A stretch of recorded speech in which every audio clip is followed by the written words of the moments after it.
నమస్తే. నేను విజయారెడ్డి. అసలు తెలంగాణ రాష్ట్రంలో రాజకీయాలు అసలు ఎట్లా నడుస్తున్నాయి? రాజకీయ కక్షలతోటే నడుస్తున్నాయా? పాపం ప్రజల సమస్యలేంది? ప్రజలు గోసపడుతున్నారు. ముఖ్యంగా రైతులు. ఎంత ఘోరమైన పరిస్థితి వచ్చిందనంటే, ఇత్తనాలు పెట్టుకొని అటు నీళ్లు లేవు, వరుణుడు కరుణించలేదు. ఇటు చూస్తే భూమిలో నీళ్లు లేవు. వాళ్ళు ప్లాస్టిక్ కవర్లకు చిన్న చిన్న రంధ్రాలు పట్టుకొని ఏదో వాటిని తడిపి మొలకెత్తించాలనుకునే పరిస్థితి. ఇంత దయనీయమైన పరిస్థితి ఎందుకొచ్చింది? ఎందుకు రైతు బంధు సకాలంలో ఇయ్యలేకపోతున్నారు? రుణమాఫీ అని మాటిచ్చి దానికి కూడా కొర్రీలు పెడుతున్నారు. సరే చేద్దాం ఒకసారి దీన్ని డీప్ డిస్కషన్లోకి వెళ్దాం. మనతో ఉన్నారు సో ఆనాటి వ్యవసాయ శాఖ మంత్రి నిరంజన్ రెడ్డి గారు ఉన్నారు. సార్ నమస్తే సార్. సార్ ఒక్కటే ఫస్ట్ ముచ్చట ఏంటంటే, ఎందుకు సార్ తెలంగాణలో రైతులు అరిగోస పడుతున్నారు అంటే, ఇప్పుడు నేను మొన్న ఆయన మూషంపల్లి పోయినప్పుడేమో వాళ్ళు అవి కట్టుకున్నారు సార్, పిట్స్ అదే ఇట్లా ఏమంటారు సార్ వాటిని, సంపులు, ఇంకుడు గుంతలు లాంటివా, నీటి సంపులు కట్టి వాటిలోకి నీళ్ళు స్టోరు బయట ట్యాంకర్లతో స్టోర్ చేసుకొని 2 తడులని ఇవ్వాలి. ఎండాకాలంలో అయితే మరీ గోసపడ్డారు. రెండోది ఇవాళ ఇత్తనాలు వేసుకున్నారు కదా సరే, ఇంత ప్లాస్టిక్ కవర్లకు నీళ్లు నింపి వాటి చిన్న నీడిలతోటి రంధ్రాలు చేసి వాటికి పెడుతున్నారు. ఏది పత్తి విత్తనాలకు కానీ దానికి కానీ. ఎందుకు బాగానే ఉంది. 9.5 ఏళ్ళల్లో తెలంగాణలో ఉన్న ఎవరైనా రైతు కావచ్చు, రైతు బిడ్డ కావచ్చు, తెలంగాణ పుట్టిన ప్రతి ఒక్కరికి కూడా ఈ పరిస్థితులు చూసారు.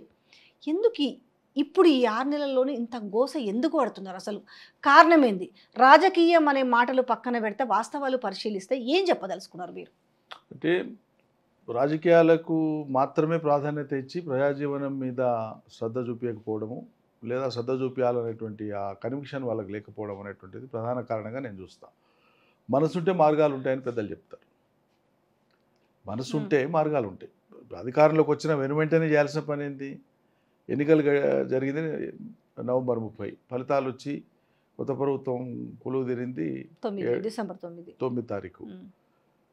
సరే, మొదటి వారం 10 రోజులు ప్రభుత్వ కూర్పు, మంత్రుల కూర్పు, ఏర్పాట్లు, మంచి చెడ్డలు ఇవన్నీ ఉంటాయి. ఓకే, అర్థం చేసుకోవచ్చు.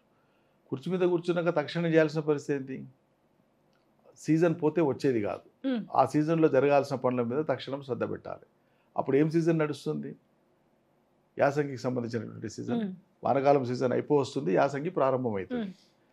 వానకాలం వచ్చే టైంకి వాళ్ళు ఇచ్చినటువంటి మాట ఏంటి?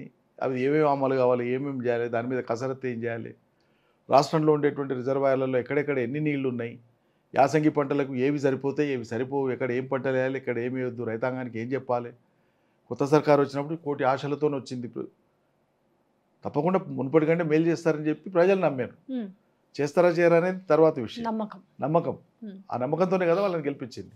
కాబట్టి వాళ్ళు దృష్టి పెట్టాల్సింది తక్షణం రైతులకు ఈ వ్యవసాయ సీజన్కు మనం ఏం చేయాల్సి ఉంటుంది, చెప్పిన మాట ఏంది, అమలు చేయాల్సింది ఏంది, ఎరువులేంది, విత్తనాలు ఏంది, నీళ్ళ పరిస్థితి ఏంది, రైతులకు ఏం చెప్పాలి, రైతు బంధు సంగతి ఏంది, వీటి మీద దృష్టి పెట్టకుండా వచ్చి రావడంతోనే ఖజానాలో డబ్బులు లేవు, కేసీఆర్ అప్పుల పాలు చేసిండు, కాళేశ్వరం పోయింది బాలేదు, మొత్తం డబ్బులు వృధా అయిపోయినాయి, ఇది బేకార్ పని, అది బేకార్ పని చేద్దాం అనుకున్నాము, వీళ్ళంతా కూడా ఏం లేకుండా చేసిండ్రు. ఒకటి 10 ఏళ్ల కాలంలో 100 ఏళ్ల విధ్వంసం జరిగిపోయింది తెలంగాణ అని చెప్పి పాలన మీద పట్టును తెచ్చుకొని, పట్టును ప్రయోగించి పనిచేసి డెలివరీ మెకానిజం ఫలితాలు ఇచ్చేటువంటి ప్రయత్నం చేయకుండా వాళ్ళు చేసినటువంటి ఈ కాలయాపన వల్ల జరగాల్సిన సమయానికి జరగకుండా చాలా. ఇక్కడ ఒక ముచ్చట మీరు మాట్లాడుతున్నారు ఇట్లాని, వాళ్ళేమో 100 ఏళ్ల విధ్వంసం 10 ఏళ్ళు అన్నారు కదా, మీరేమంటున్నారు కదా పరిపాలన మీద దృష్టి పెట్టుంటే అన్నప్పుడు.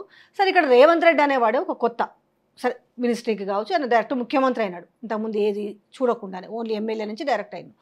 కానీ అందులో అయితే ఉత్తమ్ కుమార్ రెడ్డి కావచ్చు, బట్టి లాంటి వాళ్ళు కావచ్చు, శ్రీధర్ బాబు లాంటి వాళ్ళు కావచ్చు, మిగతా వాళ్ళైతే సీనియర్లు ఉన్నారు కదా, వాళ్ళ గతం పాలనలో చూసిరు వాళ్ళు. అంటే వాళ్ళు అన్ని చూసినప్పుడు కనీసం ఇది చేద్దాం మీరు అన్నట్టుగా యాసంగి వచ్చింది. మనం ఎక్స్పెక్ట్ చేస్తాం. ఏమి ఎక్స్పీరియన్స్ కొత్త కావచ్చు, మంత్రి లేడు, మంత్రి చేయలే, ఆయనకు ఆ పాలనా అనుభవం లేదు, డైరెక్ట్ ముఖ్యమంత్రి అయిండు.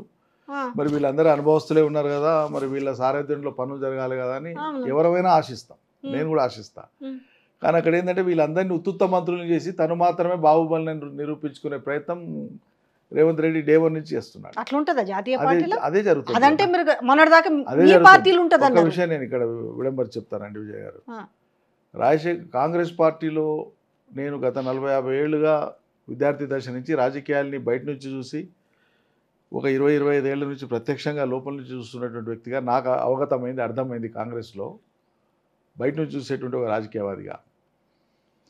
అంతకు ముందు ఉండేటువంటి ముఖ్యమంత్రులు ఎవరు కూడా అధిష్టానాన్ని తమ చెప్పు చేతల్లో పెట్టుకునేటువంటి విధంగా ఏ ముఖ్యమంత్రులు ప్రయత్నించలే.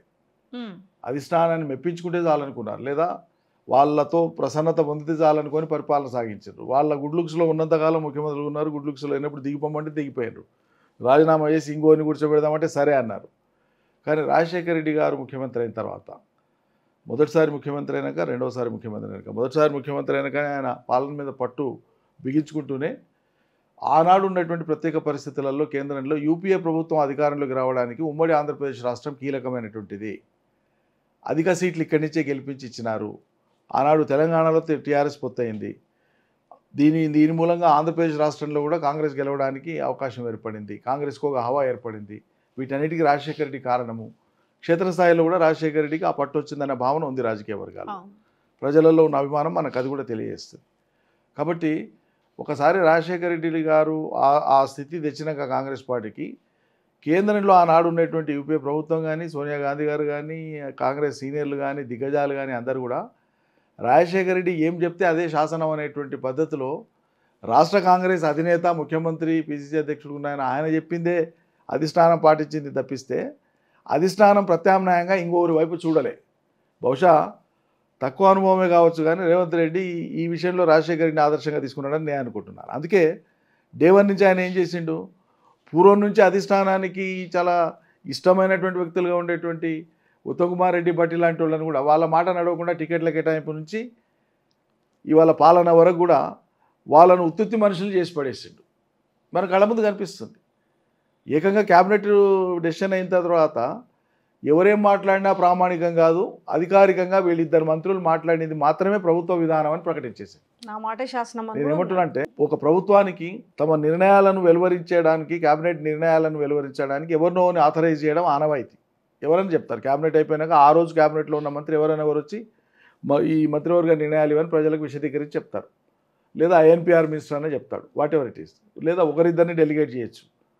కానీ మంత్రులు వాళ్ళ శాఖలకు సంబంధించినటువంటి దైనందిన కార్యక్రమాల మీద, ప్రణాళికల మీద, వాళ్ళు అమలు చేసే విధానాల మీద ప్రతిరోజు మంత్రి మాట్లాడతాడు, మాట్లాడాలి, ప్రజలకు చెప్పాలి.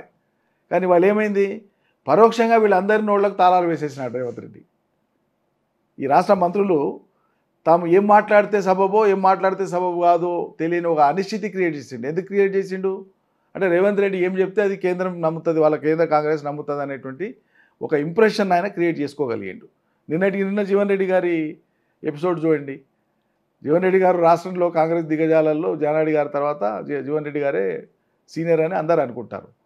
మరి అంత ఆగ్రహానికి వచ్చి, అంత మనోవేదన గురై, అంత తీవ్రంగా మాట్లాడినటువంటి సీనియర్ నాయకుడు జీవన్ రెడ్డి లాంటి వ్యక్తి ఢిల్లీ పిలిపించి కొంత భుజగింపులు చేయగానే నేను రేవంత్ రెడ్డి నాయకత్వంలో పనిచేస్తానని ఆయన ప్రకటించేసింది.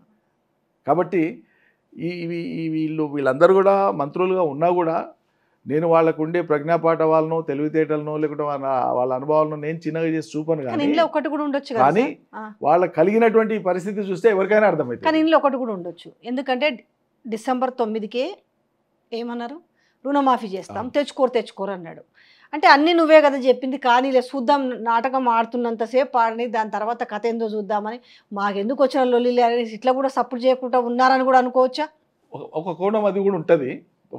ఎందుకంటే వీళ్ళ దాంట్లో కొంచెం సీఎంలు మార్చుకునే సాంప్రదాయం ఎక్కువ కదా. కానీ ఒకటి ఏంటంటే, కాంగ్రెస్ యొక్క పూర్వపు చరిత్ర లేదా అనాదిగా వాళ్ళకు ఉండేటువంటి అధికార పార్టీగా ఉన్నప్పుడు వాళ్ళు వ్యవహరించే తీరు ఇవన్నీ చూస్తే మౌనంగా ఉండేటువంటి వాళ్ళు కాదు కాంగ్రెస్ వాళ్ళు.